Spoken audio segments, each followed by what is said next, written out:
Agricultural income, कृषि आय।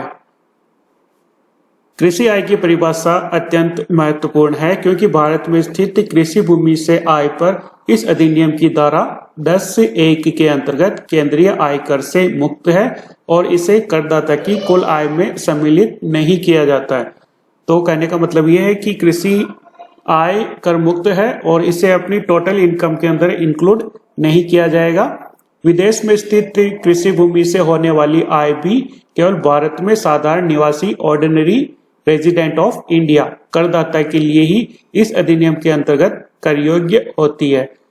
तो विदेश में यदि कृषि भूमि है तो वो उस पर इनकम टैक्स तभी लगेगा जब वह निवासी हो, करदाता निवासी हो, तभी उस पर कर लगेगा। भारत में स्थित कृषि भूमि से होने वाली आय केंद्रीय कराधान से मुक्त है। तो जो सेंट्रल गवर्नमेंट का जो टैक्स है उससे पूर्णतः कृषि आय मुक्त है, क्योंकि भारतीय संविधान के अनुसार कृषि आय पर कर लगाने के लिए केवल राज्य विधानमंडल ही कानून बना सकते हैं। तो कृषि आय के लिए कानून कौन बना सकता है? केवल राज्य विधानमंडल, स्टेट लेजिस्लेटिव। अभी तक किसी भी राज्य विधानमंडल ने भारतीय कृषि पर कर लगने से संबंधित कानून पारित ही नहीं किया है, परंतु कर निर्धारण वर्ष 1974-75 में गैर कृषि आय पर केंद्रीय आय का कर का निर्धारण करने के लिए कुछ दशकों में कृषि आय को भी ध्यान में रखा गया है। यूज फॉर एग्रीकल्चरल पर्पज, कृषि कार्यों के लिए प्रयोग किया जाना।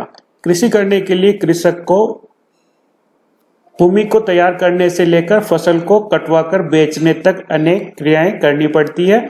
इन क्रियाओं में से कौन कौन सी क्रियाओं को कृषि कार्यों में सम्मिलित किया जाए, यह वास्तव में एक जटिल प्रश्न है। फिर भी विभिन्न न्यायाधीशों के निर्णय के आधार पर इन क्रियाओं को वर्गीकृत किया जा सकता है। आयकर कमिश्नर बनाम राजा विनय कुमार सहाय राय के मुकदमे में दिए गए निर्णय के अनुसार इन क्रियाओं को दो भागों में विभाजित किया गया है। एक है प्रारंभिक क्रियाएं और दूसरी बाद की क्रियाएं। प्रारंभिक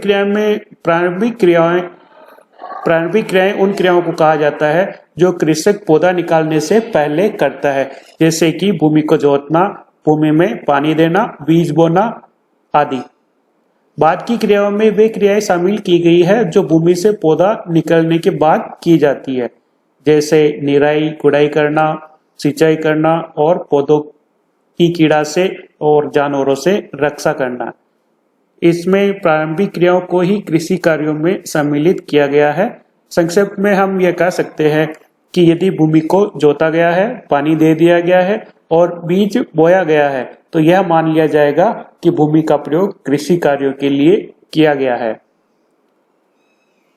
इस स्पष्टीकरण के आधार पर स्वतः उगने वाले बांस, वृक्ष अथवा जंगली घास से प्राप्त होने वाली आय को कृषि आय नहीं माना जाएगा। इतना ही नहीं, यदि कोई व्यक्ति खड़ी फसल को खरीद लेता है फिर उसे काटकर बेचता है तो उसको इस कार्य में होने वाली आय कृषि आय नहीं कहलाएगी, क्योंकि कृषि कार्य नहीं किया गया है।